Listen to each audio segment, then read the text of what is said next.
Hey guys, welcome to Meeting in the Middle. My name is Hannah Mosher. I'm Nicole Roth. And we are so excited to be bringing you part 2 of our series, Little Thing Called Love. This week we're talking about sex. And what I mean by that is the Greek biblical word. Biblical word.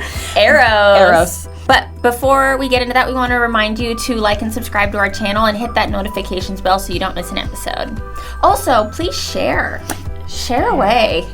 So last week we talked about that Storge love, and you saw an awesome vlog on our Great Wolf Lodge trip, which we actually got back today in real time. But real time. You will have seen a lot of footage on that, which We're is great. tired. Chlorine takes it out of you and out of your children. Makes your kids cranky, but it's fine. And a little crazy. So this week we'll be talking about Eros. It's the erotic kind of love. Romantic. Ooh la la.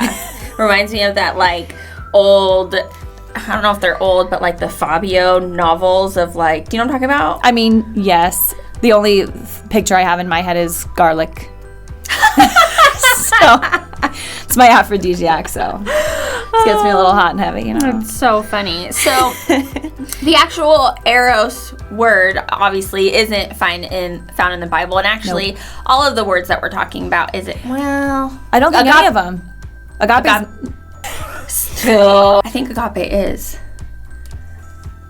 I don't know. We'll get to it. Okay. So the word Eros isn't actually found in the Bible, just like Storge wasn't. Most of the words aren't. Right. We're verdicts out on agape. We're not sure. We got to fact check ourselves. We will definitely be studying on that, and you'll hear it at the end of the month. Yeah. So this Eros love, I thought it was really interesting. Even though we see examples of it in the Old Testament, we actually don't see examples in the New Testament, but the New Testament gives boundaries for that sexual erotic love. I see. Isn't that crazy? So, in some of those places, you can find it in Ephesians 5:25, New Testament, Genesis 2:24, Old Testament, and of course, the Song of Songs, which is the Song of Solomon. It is the 50 Shades of Grey of the Bible. Well, yeah. I mean, it is. Yeah. It's very, cringy. Cringy, it is. I don't find it cringy. You don't? I don't. Do you find it beautiful? Are you one of those? See, that's so funny. I literally was telling Eric some of the lines out of it, and I blushed reading them to my husband. That's so funny. It was so embarrassing. I'll get used to it. I'll just start reading him a verse a day out of the Song of Songs. Oh, that's so funny. We should write a book. That would be so funny. No one take that idea. Welcome back from your water break. Hannah Dodge Mosher. Hannah Dodge. That's right, hyphenated. I'm not hyphenated. I gave up. If you could describe your marriage in one Bible verse, what would it be? I'm in a mood. I love it. Okay. This is phenomenal. So when I was trying to pick a verse for this, I kind of bounced around a little bit. And of course, I wanted to go to 1 Corinthians because you find the love is this and that, not this and not that. And then I went to Song of Solomon. I went through the entire book and just sat there because I really was this is romantic love. This is the epitome of, I just sat there and went through the erotic passages of Song of Songs. Right. And I landed on Ecclesiastes, which was very interesting to me. I really liked the passage for chapter 4, 9 through 12, because I felt that it talked more about companionship than the marriage. Oh, and so Eric and I, we are for sure a power couple. We love each other with everything, but we are definitely built by Christ to live for Christ. So we're definitely teammates. I wouldn't say that this Eros type of love describes us completely. Obviously, that's part of it. I have 2 kids, but maybe not. But anyway, so companionship, right? Yeah. So the 4, 9 through 12. 2 people are better off than one, for they help each other succeed. 2 people lying close can keep each other warm. A person standing alone can be attacked and defeated, but 2 can stand back to back and conquer. Wow. Isn't that so cool? And Just you guys Charlie's Angels. When you say that you're a power couple, you guys are very powerful. I don't mean to be weird, but I mean, I feel like I'm not being cocky when I say that either. No, you're not. I look at what our strengths are, and his weaknesses are my strengths and vice versa. So when it comes to leading something with the church, he steps up here and I step up here. And you don't always see that in marriages. Yeah, or picking up at home too. He was just at the gym and you had the kids, and then he came home from the gym. Tag out so that we can come do this. It's the same thing with Brandon, like he has the kids now, you know, it's just like it is like a team effort, and it's not that we're always tagging in and out of watching kids, but it really is just like, it's, what is it called? It's like a well-oiled machine. Like, it just works. Okay, Nicole, if you could describe your marriage in one Bible verse or passage, what would it be? Well, I would definitely hit hard on the story of Gomer and Hosea. Just kidding. I was hoping that joke was going to come out tonight. Yeah. For the record, Gomer was like a prostitute. Yeah. And just kept leaving for that life. Yes. And so Brandon, when he proposed to me at church when he was the head pastor at a church in Chapman. And he did his message that day on Gomer and Hosea. And it just happened to be that he was also going to propose to me on that day, but he was also going to be saying that message. So he was like, I guess he could have chosen to switch it up, but he's like, I'm going to make it work. And so Gomer was a prostitute, married Hosea, and then she kept leaving him. And Hosea literally went back, paid for her to get her back because she was worth it. And he's like, I'm going to do anything and everything to keep you with me. And so I did not live that lifestyle, but Brandon did pay for me. But he kind of took it as the, like, I would do anything for you. And then he proposed to me in front of the congregation. But he also asked the congregation first if they would, like, be there for me as I moved here. And then his whole family was there. And yeah, so that was just a joke. In all seriousness, though, if I were to explain mine and Brandon's marriage, and this is mostly due to Brandon, honestly, but I would say James 1:19, know this, my beloved brothers, let every person be quick to hear, slow to speak, and slow to anger. I can say that is the perfect verse for your marriage. Like, I agree. Yeah, I'll allow it. Thank you. Continue. I was always, when I was younger, I was always quick to just be defensive and angry, and Brandon has really taught me to, like, chill out and, like, listen, and he even has taught me to just, like, chill out and listen to, like, my own emotions and be like, look at what you're feeling right now. What can you do? Or talk to me through what you're feeling so that I can help you, and that so you can understand what I'm feeling too. Because if I'm up here, I can't hear or see or listen to anything he has to say about what he's going through.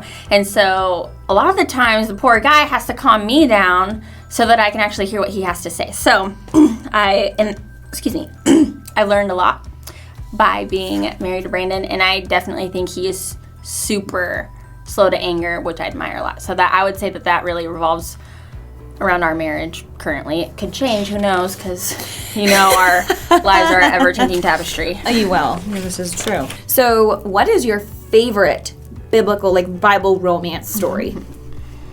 I don't know, that David and Bathsheba story is pretty nice. Oh, those rubber duckies. Oh, man, do you watch the Rubber Ducky, the VeggieTales? No. So funny. They do a David and Bathsheba with rubber duckies as Bathsheba. So he takes the rubber ducky. That's hilarious. Quick recap, David and Bathsheba, he had plenty of wives, and the guy had Bathsheba, and David happened to notice this wife bathing outside, because that's a normal thing. I think it was on the roof. On the roof? Because, I want a bathtub on the roof, but that's fine. Anyway, so he ended up killing her husband to obtain her and had a baby with her. A baby. That David, always at it. Yeah. But what's really interesting is God called him the man after his own heart.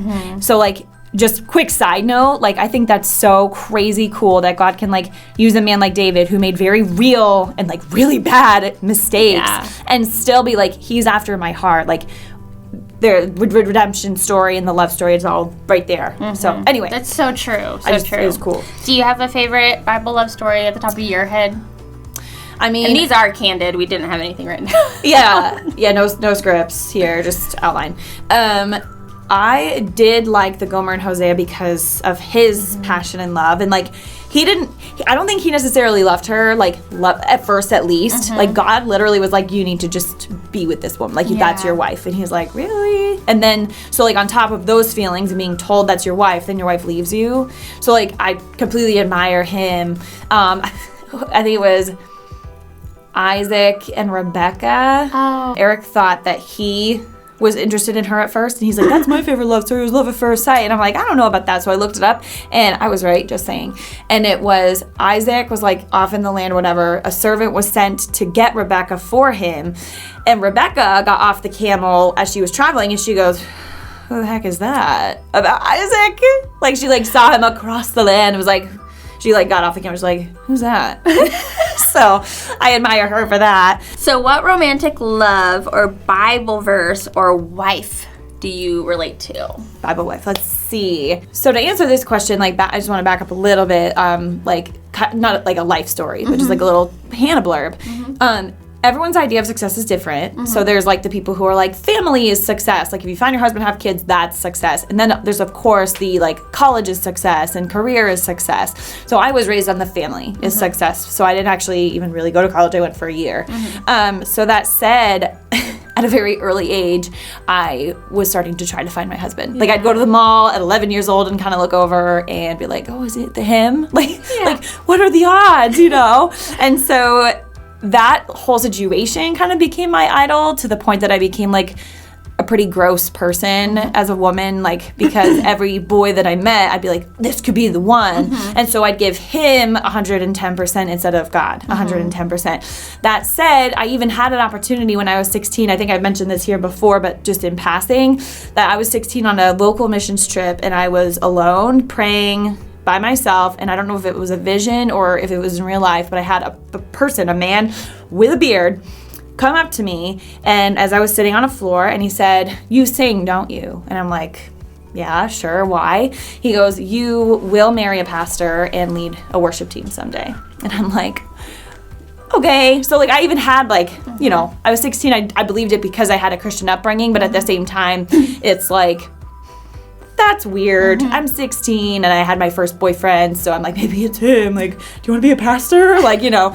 And so anyway, that all said, I ignored it and just continued on in my sin. And then I was just always striving for that, like that one flesh that you see in the Bible, but completely ignoring the Bible otherwise. I just wanted the good stuff out of it. So when I married Eric, I was doing a couple studies on like sex and stuff, and I found Genesis 2:24, which I mentioned last week. I have the sisters tattooed on my arm. I have Genesis 2:24, which means, this little symbol means one flesh. And it's really important to me because it reminds me of the times that I neglected God, and then it reminds me of, you know, when I really came to God, like not just Eric, but like came to God, one flesh, because that's really what the meaning of one flesh is like that unity with him. So not only is this Genesis 2:24 the epitome of what I strive for my marriage to be, I also consider it like the foreshadowing of what our marriage to Christ should look like. So like that one flesh mentality. And in the previous verse, Genesis 2:23, Adam exclaims like, she's bone, you know, about Eve, like she's bone of my bone and flesh of my flesh. And like, if you think of that as a foreshadowing of like, God created us in his image, just like Eve was kind of created out of Adam's image. So like, if Adam was that excited, he's like, this woman's like amazing, she's part of me. Imagine like what God felt when he created us. You know, it's just a cool full circle, like symbol foreshadowing thing. I loved all of that. I love how you also touched on the idea of like, I think also just like young women, young girls are always wanting to strive for that. Most young women and most young girls are striving to find that the one or whatever. And it ends up turning into this like toxic cycle almost of like just wanting to find that person. And then it brings on these other like insecurities about yourself when you're not finding that person, because you're starting to think, well, is it me? And then you totally forget the whole purpose of having a partner and what God intended it to be. Yeah, exactly. And like, you know, as a young girl, you have all this like laundry list of like, I want him to be brunette and have this going for him and do that. And you know, my list ended up being two things. And it was, I want him to make me laugh and I want him to love God more than me. Those were like my two criteria by the end of all the toxic nonsense. And let me tell you something, that still should be the same in your marriage today. Like that man, he should love God more than he loves himself. And I say that because I thought about what you were saying, me waking up and doing devotions every day. And I actually didn't mention this last week just because there was really no room for it, that I ignored God telling me to do that for years. Yeah. I flat out was like, no. And the excuse that I would give is, well, God would want me to spend more time in bed with my husband, so why would I wake up early and do devotions? Yeah. And so really, I was putting Eric before God, just like I did back when I was not married and putting men before God. So that doesn't end just because you find him or because you're married, that man and or because you married a pastor. Or because you marry a pastor. He should absolutely, and you should absolutely love God more than him too. Absolutely.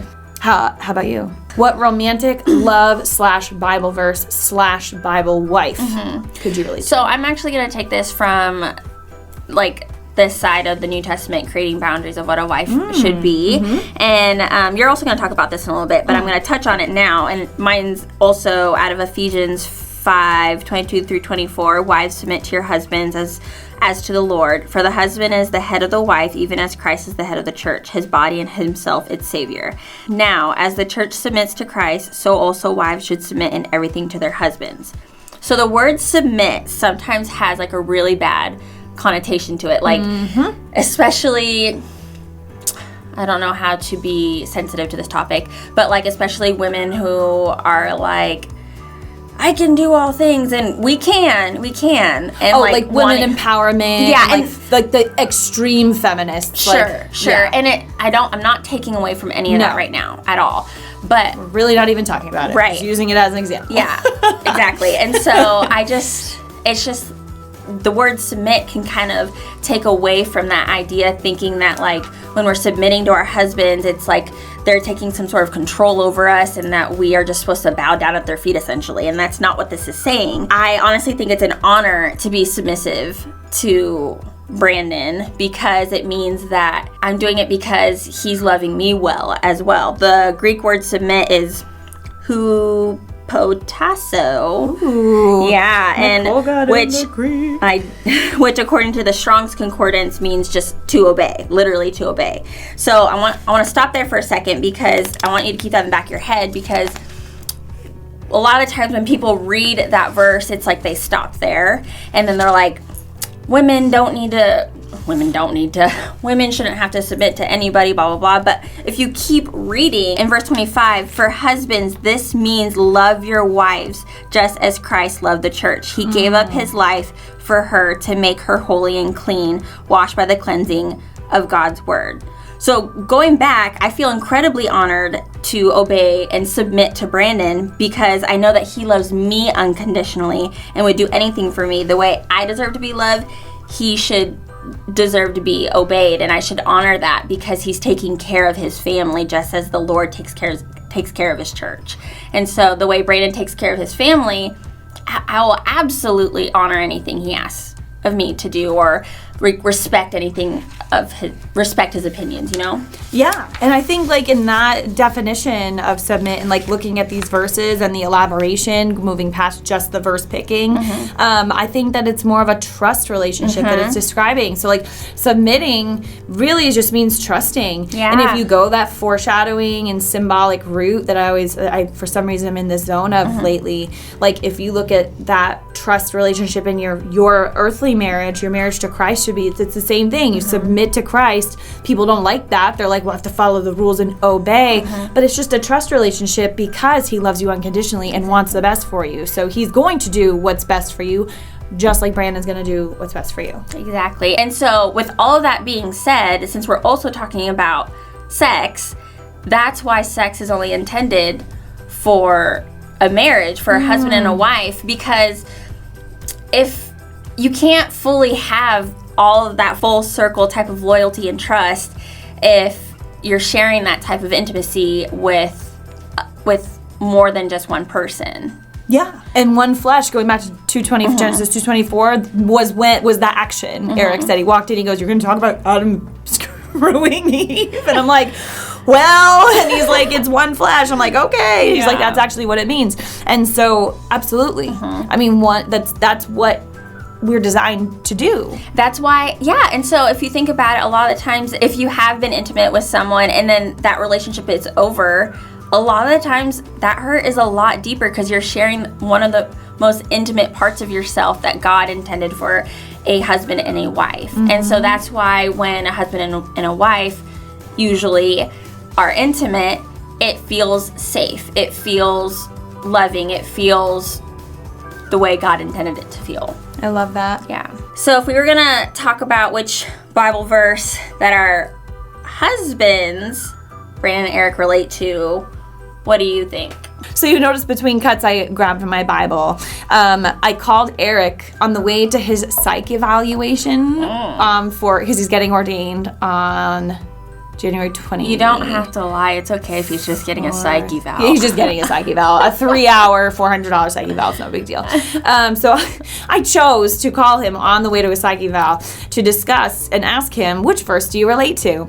And he just says Ephesians 5. So I'm thinking, first of all, like, you didn't listen to the question. Second of all, I was looking for like a really descriptive, like, of actually describing. So another little argument in the Mosher household. It was very fun. But he says Ephesians 5. And the first verse that I happened to notice out of it was chapter 5, verse 4. Obscene stories, foolish talk, and coarse jokes. These are not for you. And he's just one of, like, he makes just the coarsest jokes. Mm-hmm. And that's to put it nicely. Yeah. So I just happened to see that, like, I, like, go, hold on a second. I read that. I'm like, Eric, this is not your verse. I said, like, this is not what you want me to read on the air. But if you read on in Ephesians 5, what he actually meant was Ephesians 5:28, which I'm just going to read. Mm-hmm. In the same way, husbands ought to love their wives as they love their own bodies. For a man who loves his wife actually shows love for himself. Mm-hmm. No one hates his own body, but feeds and cares for it, just as Christ cares for the church, and we are members of his body. So once again, all kind of tying in, like, our marriage is a foreshadow of our marriage to Christ, and it's what Eric aspires to be as a husband. So it was pretty cool. And I can agree with that. And also the coarse jokes. When I was thinking of Brandon, I wanted to find something that expressed patience. And I told him I was like, I want you to guess which Bible verse I picked for you that I'm going to talk about tonight. And he's like, okay. And he was throwing out some ones. He's like, tell me the book. And I was like, Colossians. He's like, Colossians 3:12. And I was like, whatever. So I am going to say Colossians 3:12. And it's... in your face, Brandon. I know. Therefore, as God's chosen people, holy and dearly loved, clothe yourself with compassion, kindness, humility, gentleness, and patience. Seriously, Brandon is the most gentle and patient person I've ever encountered in my life. And I've said this even, 5 minutes ago when we were talking, that he was patient. Yeah, but that's okay.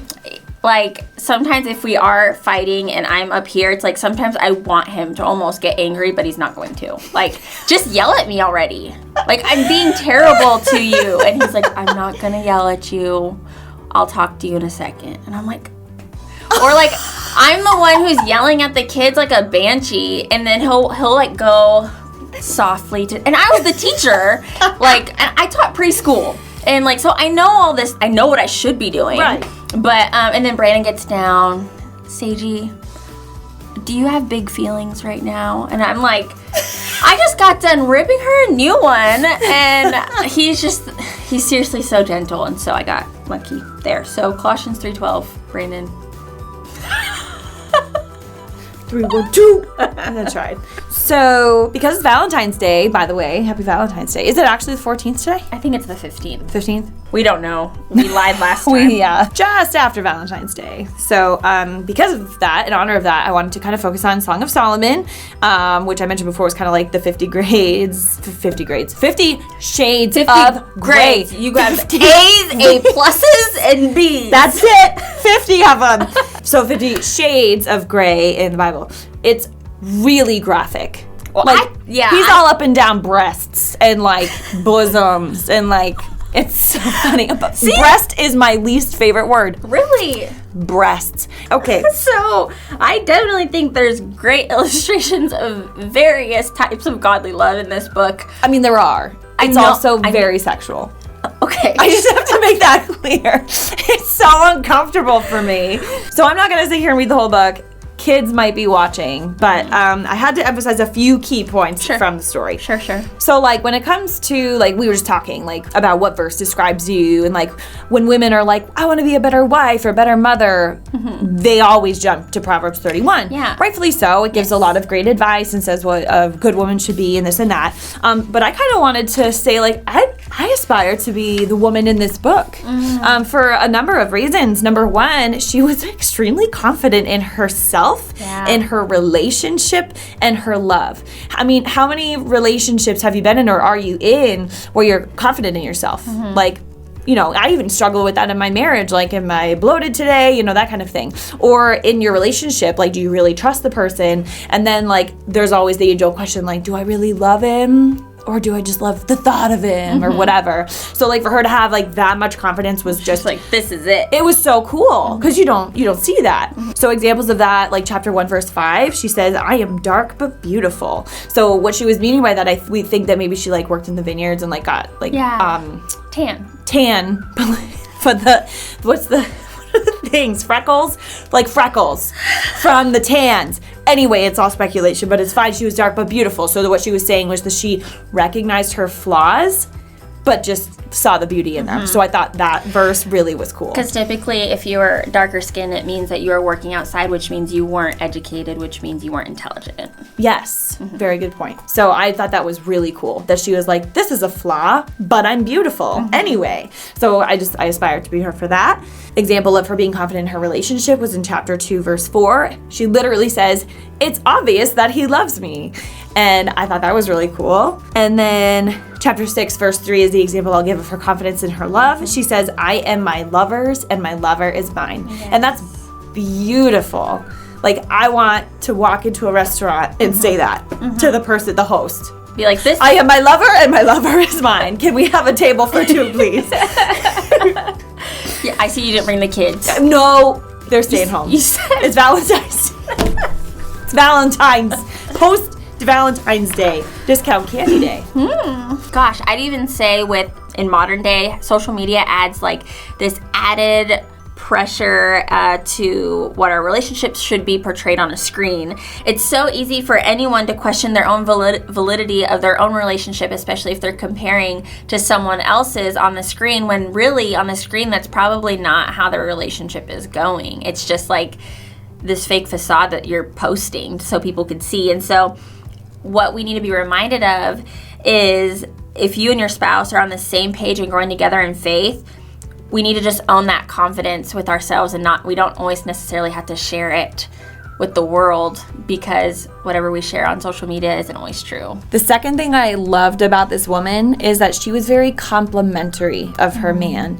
And I think that's important because that kind of reminded me of the 5 love languages. Like, you have to have read it. Like, if you haven't read it, get on board. It's called the 5 love languages, and there's like a million of them now, like the army love languages and probably dog love languages. But the 5 love, because why not? Although I have to say, to the author, there is a 6th love language, and it's food.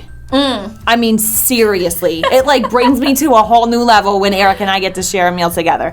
But that said, just to review the 5 love languages, I had to look these up again: words of affirmation, physical touch, receiving gifts, quality time, and acts of service. And like I said, the 6th one is food.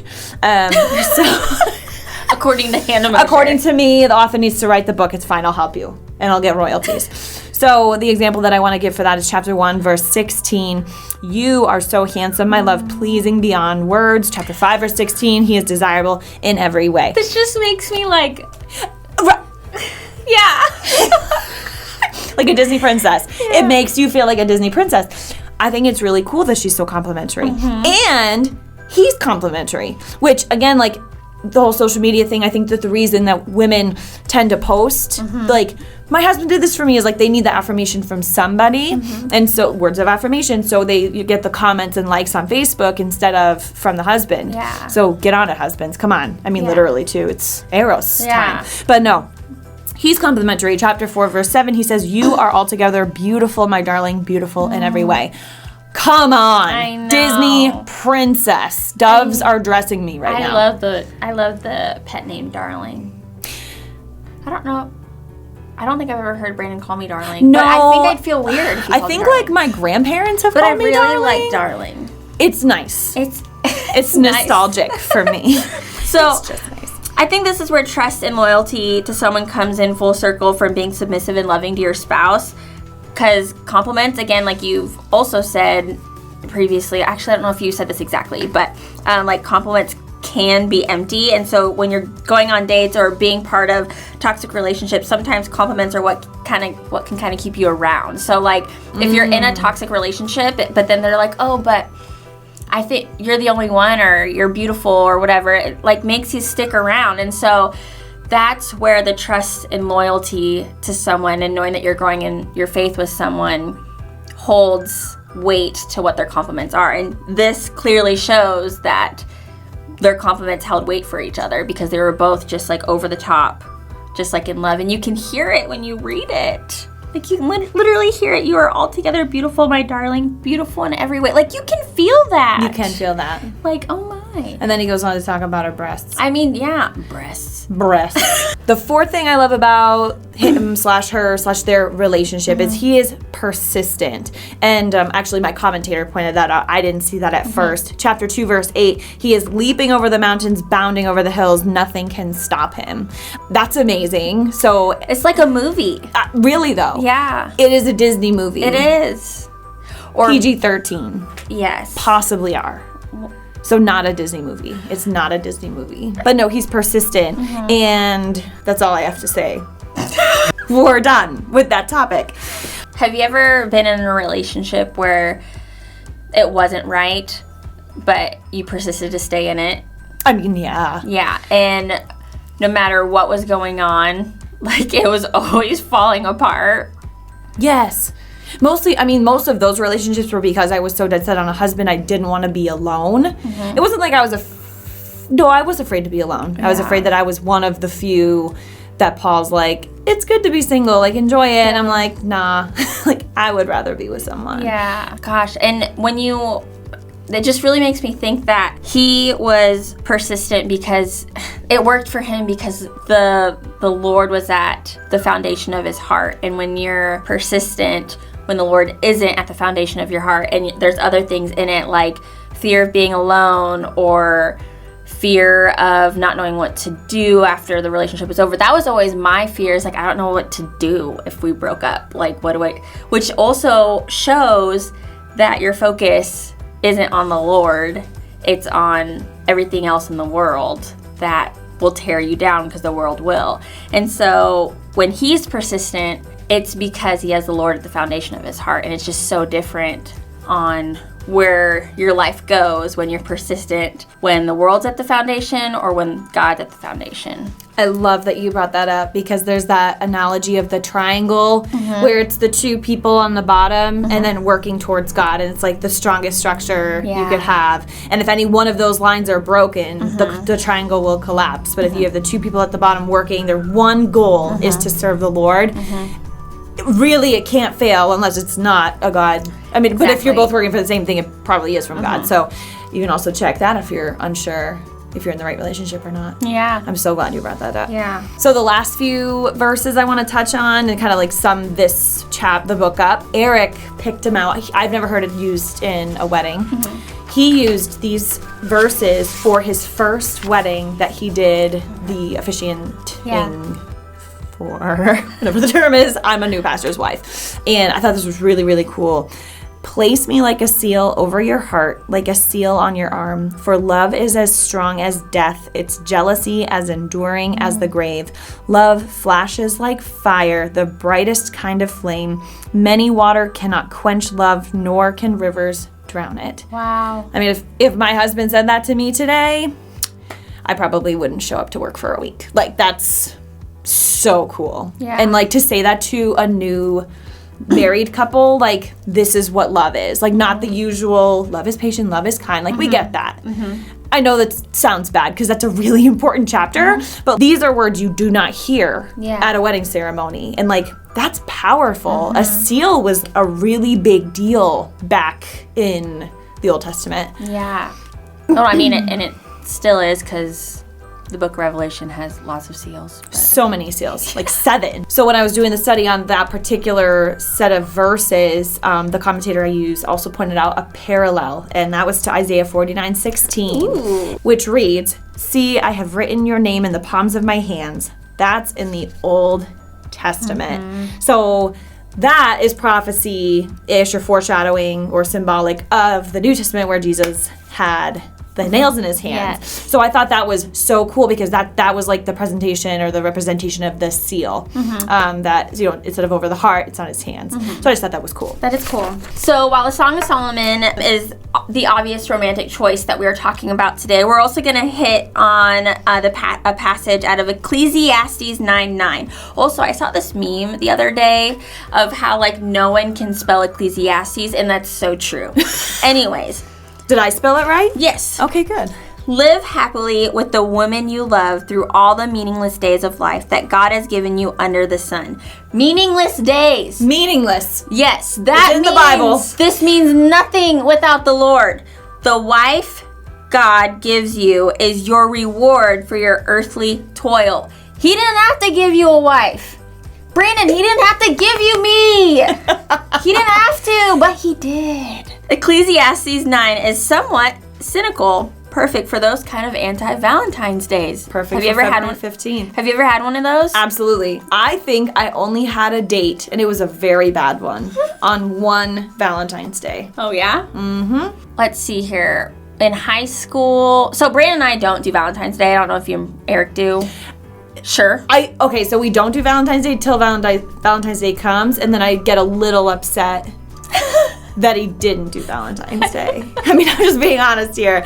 But usually that only comes from, I've always worked in eye care, so always in an office full of women who all get flowers, and I'm like the one person who doesn't get them. That's so because funny. we agreed not to do it. But Eric, you should know that I'm crazy.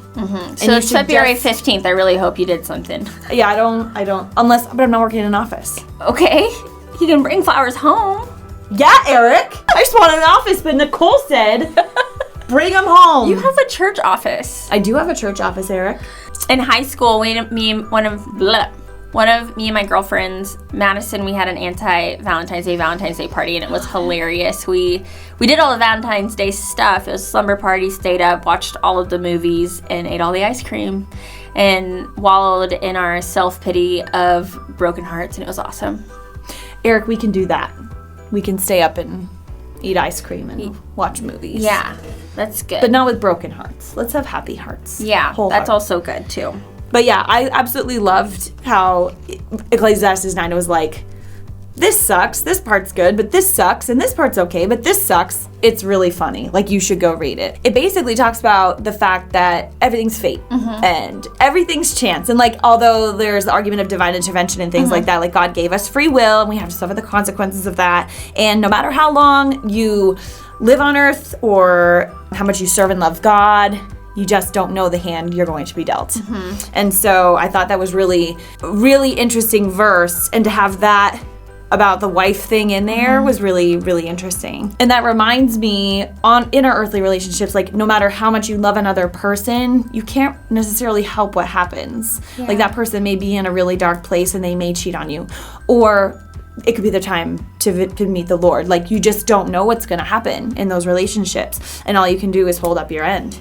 Yeah, and it's a hard lesson to learn when you feel like you can't control a person as much as you want to, especially when you're talking about those like younger relationships, especially when you're wanting to almost like change a person almost change a boy to make him who you need him to be at the time when Jesus is who you need to be almost all like the a time. fixer, the fixer. Yeah. We called it missionary dating.